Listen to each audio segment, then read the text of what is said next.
What's up, guys? Ceeeeedo Cards here with a video. Guys, gonna be a bit confusing for you guys. So I was initially making this a much longer video. I had a bunch of Ceeeeedo that I was discussing, Arcane, Project K, things like that. And then I got to this point and I thought, you know what, actually I kind of want to just have a video that is focused purely on what we're seeing in Spiritforged. It's probably gonna be like a 15-minute video, maybe 20 minutes. There isn't too, I mean, there's a bunch here to discuss, but it may end quicker than I plan.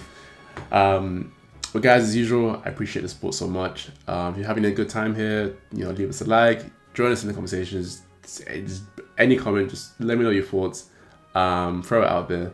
And again, if you're enjoying your time a lot here, then leave us a subscribe. I appreciate we're getting, guys. We're almost at 200 subscribers. It's pretty crazy, actually. Yeah, it's pretty crazy. So I appreciate things. And so again, when the next video after this one comes out, it's gonna be weird because that was the one I was recording first, and then I decided to do this one and release this one first. So it'll be weird, but it's alright. You know, I think yeah, I don't know, just heads up. But guys, we're seeing a bunch of cool stuff with Spiritforged. Again, these are the early days, so the cards are going to be a bit overinflated in terms of their price.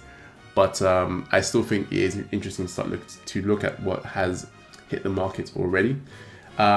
Starting off, and again, this is also, it's pretty crazy. Because we didn't see these numbers when Origins came out initially. We see this Irelia card here, listed initially at 4K. Again, 4K is a bit obsessive, a bit excessive.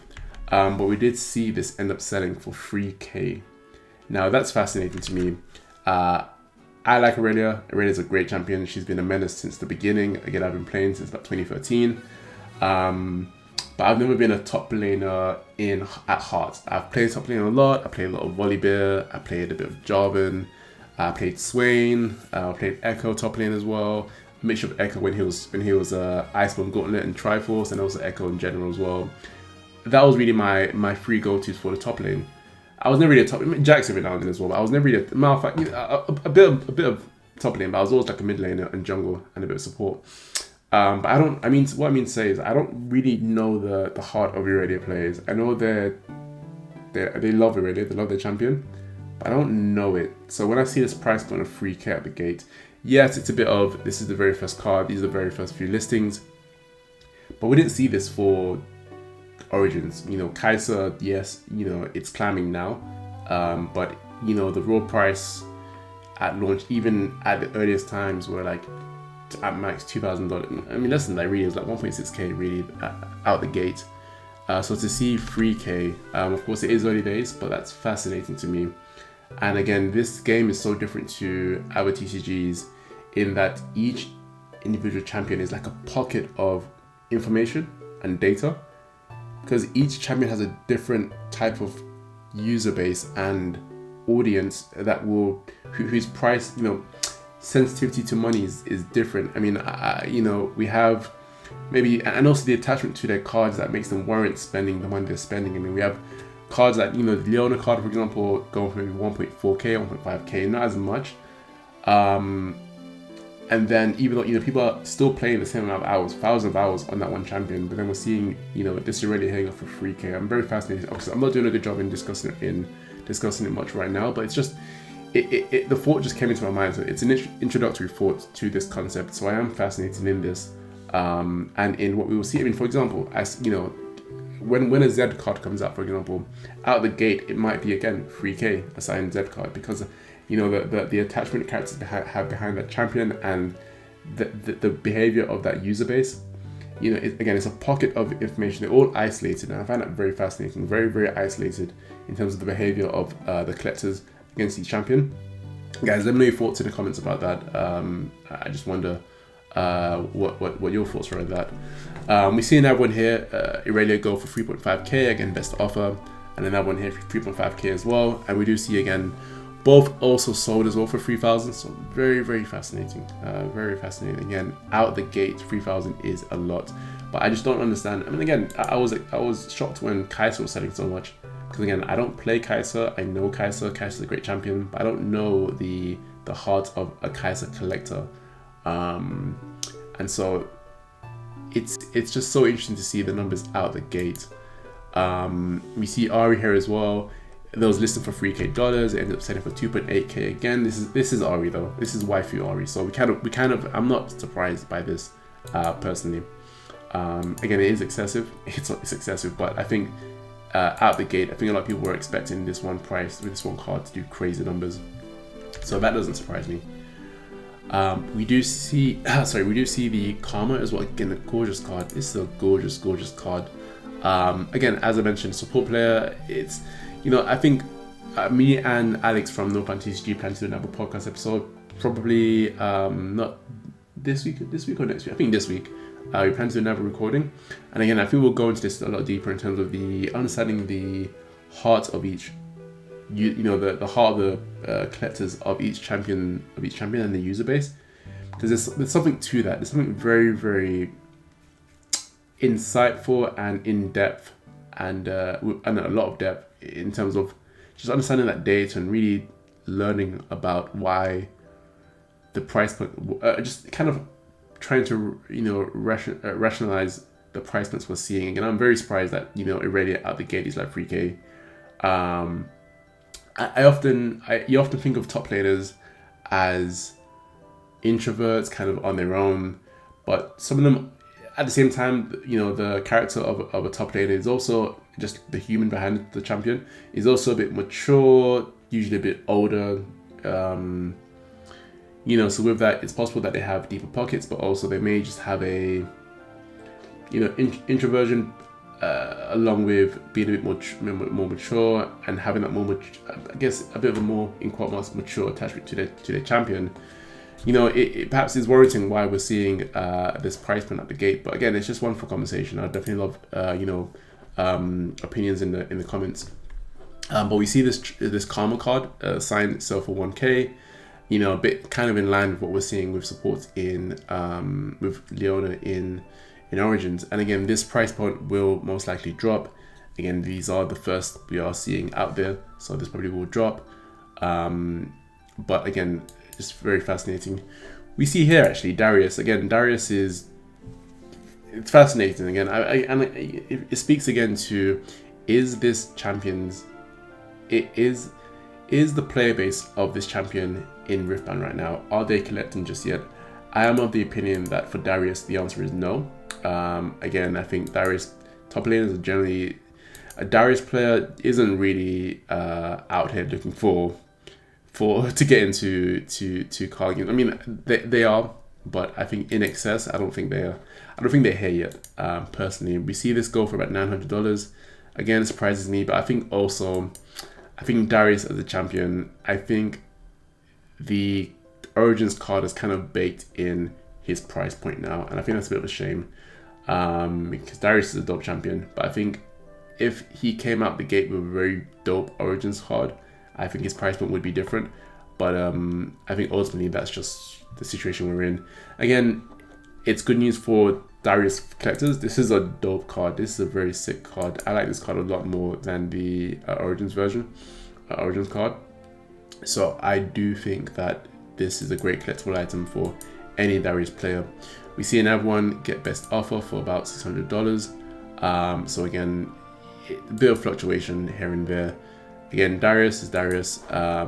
He's loved regardless, but yeah, I think Darius's price point has been baked in, unfortunately.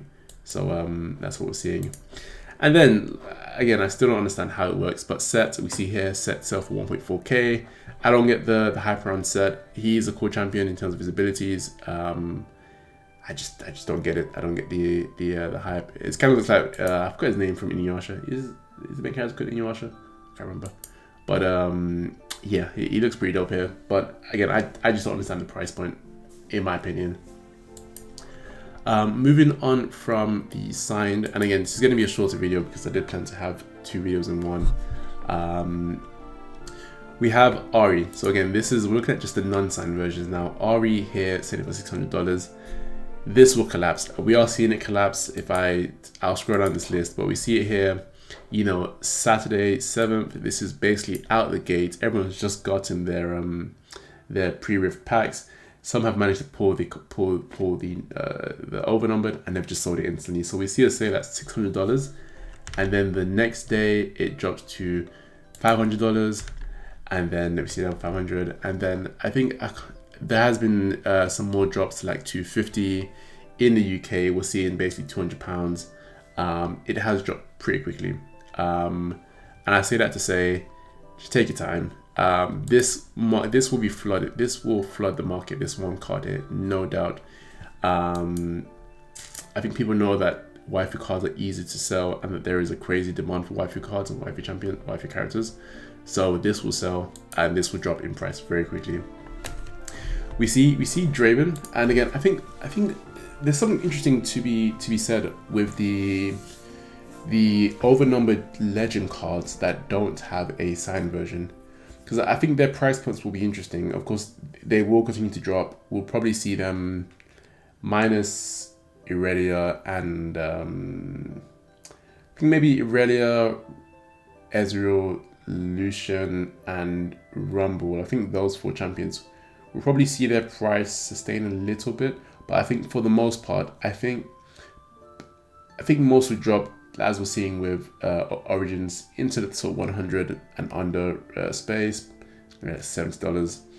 And I am interested in the idea that these cards do not have a signed version, so these are in a sense as rare as it gets for these cards, in the sense that for Origins, you know, we have, let's say you have the Yasuo, which I just bought actually. I bought a Yasuo overnumbered, not the signed version, but the regular version. But you know, you have the Yasuo, the regular version, and you look at it and you say, that's a great card, it's an awesome card.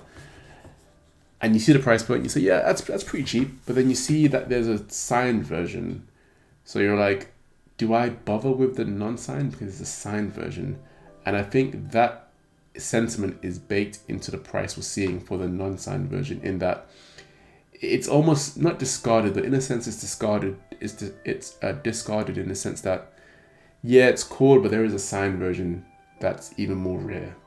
So people then kind of drop the price of the non-signed version a bit, because they know that it's not the most rare version of it, and that there is another much cooler version of it to get. So that kind of gets baked into the price point. Whereas this time around, these legend cards, this is as rare as it gets, and there is no sort of signed version. Yes, it's still going to be very easy to pull these, but this is still as rare as it gets, and this is still the peak of this card in a sense.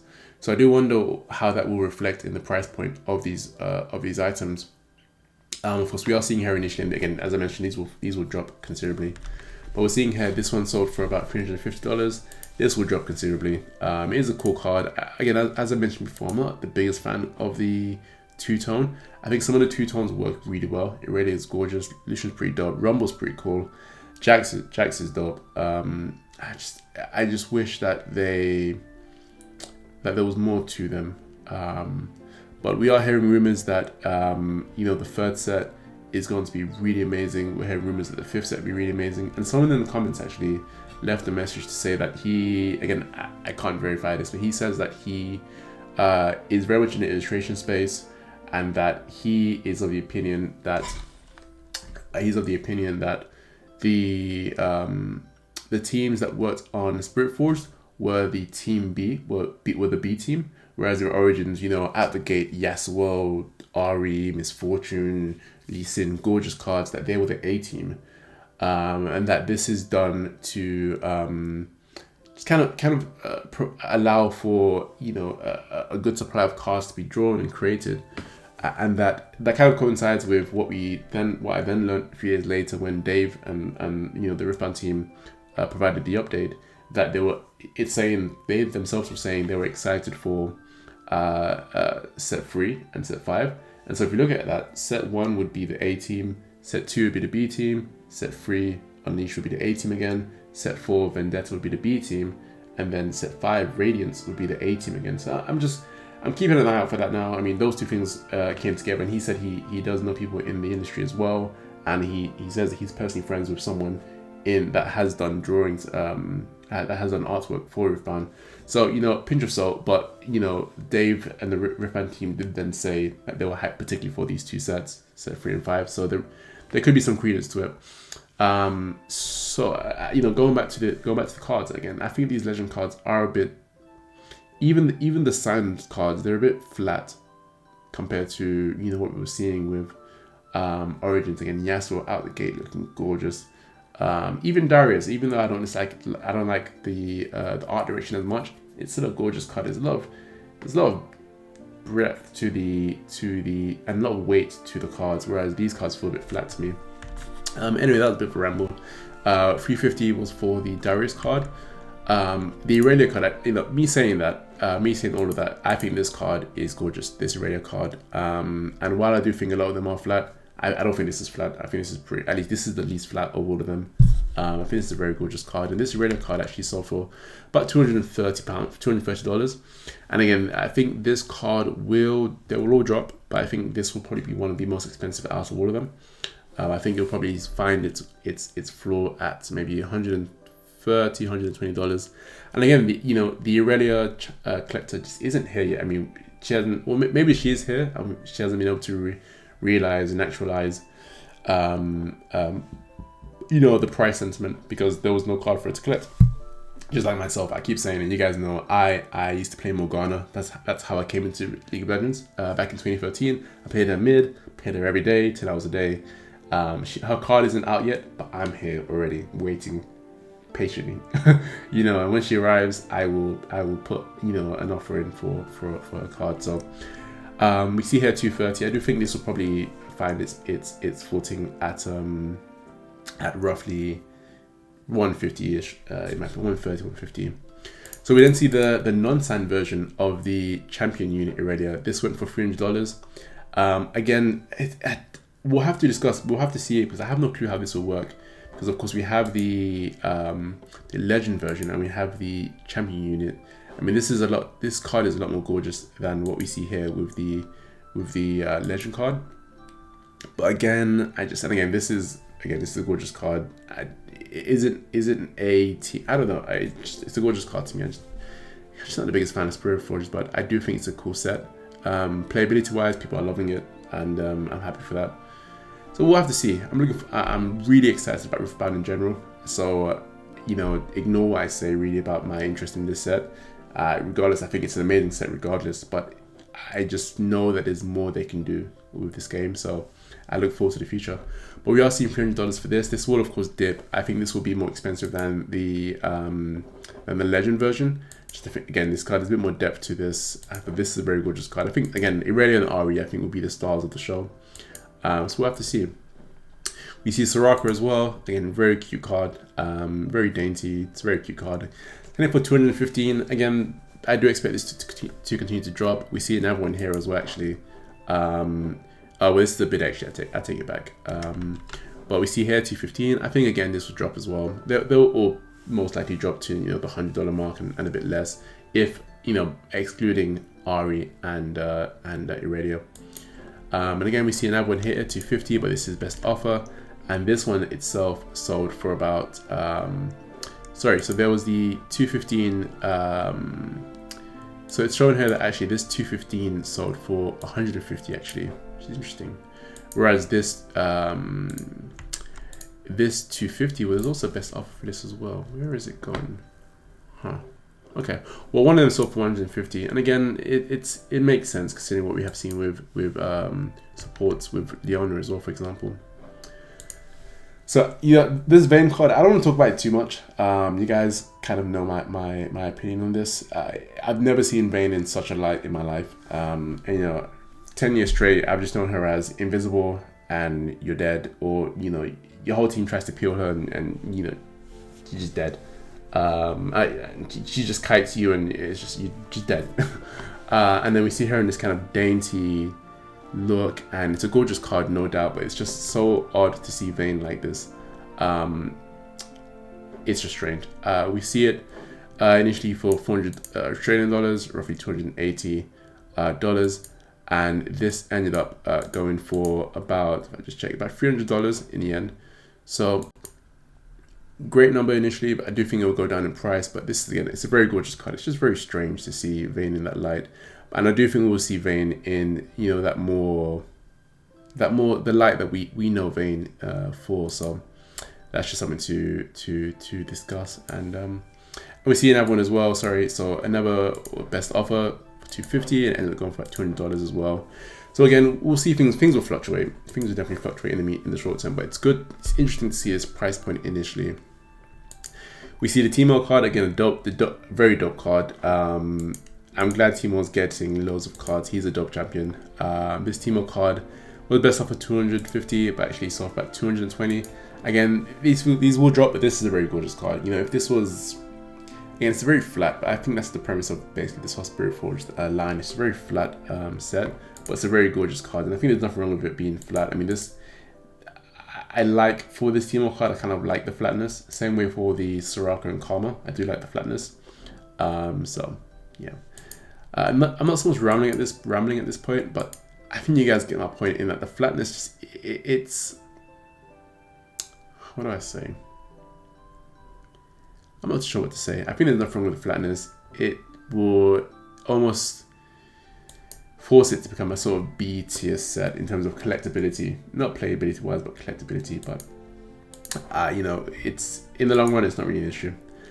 So we see Aphelios, and I think Aphelios, probably, I'm about 21 minutes into this video, and I'll probably try to cut it before 25 minutes. I think Aphelios is an interesting character. Like, I don't know what his pricing will be like, because I think Aphelios as a champion is very strange. He's very strong, obviously, but in terms of mastery and enjoying the skill, the growth of your ability to play him and kind of, what's the word? What am I trying to say? You know, when you play Vayne and you outplay people, it's satisfying because it's hard. It's not easy. You know, she has no escape besides a Q, which is hardly anything of a dash. You can't go over terrain. You know, there's satisfaction from outplaying with Vayne, with Jinx, with Inara even, with Caitlyn, with Tristana, with Jhin, with all these champions. But when it comes to Aphelios, he's so broken. He's just broken as a champion. He's so strong, overpowered. He has 1,000 different items in his kit. So as much as people can get attached to him, you know, how deep can that attachment go? You know, you can't gloat that you're winning with Aphelios, because it's Aphelios. He's broken by default. So I wonder how that will reflect in his price point. And I think that's interesting. That's something interesting to discuss as we go along. And I'll probably make a note of this for the podcast episode as well. Like how when we see the prices kind of stabilize, I think it'll be interesting to see his price point, because how deep of a connection can you have with a champion like that, where they are just, we have a lot of overpowered champions, sure, but he is overpowered to the point that it almost plays itself in a sense, and things can be so chaotic, especially in a 5v5, that you're kind of mashing buttons, and before you know it, you've just killed the whole team because, you know, your blades have just killed everyone and you don't really know what you did. Again, I've never played Aphelios. That's just kind of what it looks like from the outside, personally. So I think that it'll be fascinating to see, for sure. But do you see this sell for what, 200 initially? And again, I do expect this to drop. I don't think the depth of attachment to this character is strong enough to sustain its price. And I think this will go into the $60, $50, even $40 range, in my opinion. It's a cool card though. I feel like this is a cool champion, no doubt, but I don't think he will be able to sustain himself. We see Ezreal. Now this is fascinating. Again, this is as rare as it gets. This legend card, there is no signed version. So I think this Ezreal card, and I should have said Ezreal, this card will hold itself, in my opinion, a bit more than others. This ended up going for $175 in the end. I think this will sustain itself a bit better, but it will still drop to like $60, $70. But I think once we are out of print, this card will climb a lot. And I look forward to discussing these things. We see the Karma as well, again, just kind of rounding out the video. We see the Karma for $175, again, the non-signed best offer. Go for about 110. You know, again, very much in line with what we're seeing with Soraka and supports in general. We do see the price point end up being quite low initially, you know, against the average from the get-go. So yeah.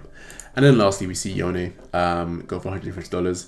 Yone is an interesting one. I think Yone, compared to his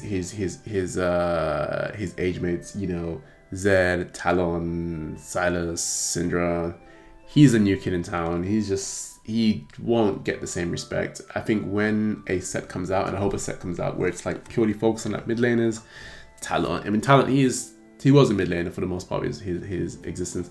Talon, Zed, Silas, Yasuo, Syndra, Ziggs, Xerath, Azir. When all these guys, Cassidy, when all these guys get their set and Yone's there, I think we would definitely see him sit in like the middle pack of the price point, because he's cool, but again, he's very cool, and people do not over exaggerate how cool he is, but sometimes people kind of gloat not gloat, people kind of hype up the in thing.